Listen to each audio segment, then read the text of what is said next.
to part 2 of You Be the Producer. I'm Bruno.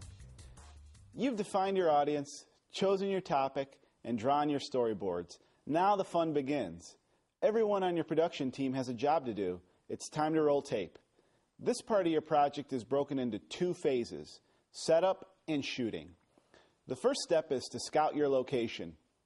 Will you be shooting your scenes in your classroom or other location at your school, or will you be going off campus? With either choice, you'll need to pay particular attention and ask yourself several questions. Where's the power for your lighting? Where will you set up the camera? Is there room for the rest of your gear? Are windows letting in daylight? Can you safely lay your cables? And do you have permission to use the facility? And look, here's a biggie to remember. You need permission to use someone's image in your video. If your subjects are adults, they can sign a model release. If they're minors, you'll need their parents to sign for them. This is especially important if you're planning to publish your video to the web. The next step is to make sure you have what you need to do the shoot you have planned. We talk a lot about the lighting and what you need to do, what you need to do to make sure that that face is lit up so that we can get a good picture of it.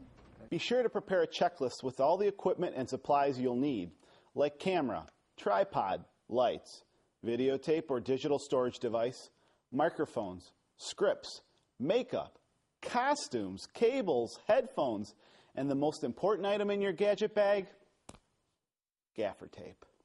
So who does what on a video project? The producer and director determine the style and direction of the video. They oversee what the storyboard artist is creating. The scriptwriter creates a draft copy of the dialogue for each cast member, writes interview questions, and develops copy for the narrator. This all happens before you roll tape.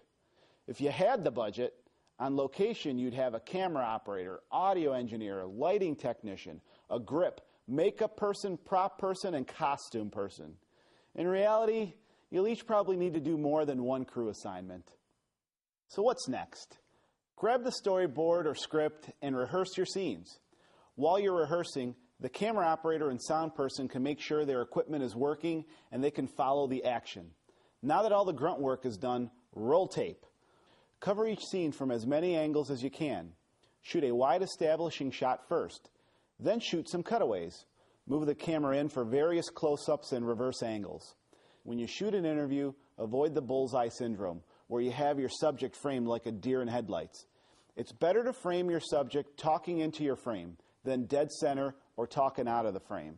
When you light your subject, avoid putting them in silhouette with a harsh backlight like a picture window or a solid white wall. Even though your camera is equipped with a zoom lens, avoid this tromboning effect, unless you're doing it for comic relief. Use the zoom to change your focal length to fit your situation. When you're composing a shot, keep in mind the rule of thirds. In your head, divide your frame into 3 equal parts, either vertically or horizontally, and compose your subject for visual interest in those 3 zones. And unless you're intentionally using cinema verite or covering action-like sideline sports, use a tripod to hold your shots steady. Now, before you pack up your gear and you head for your next class, check the tape. Check the tape! Make sure what you thought you recorded is really on there.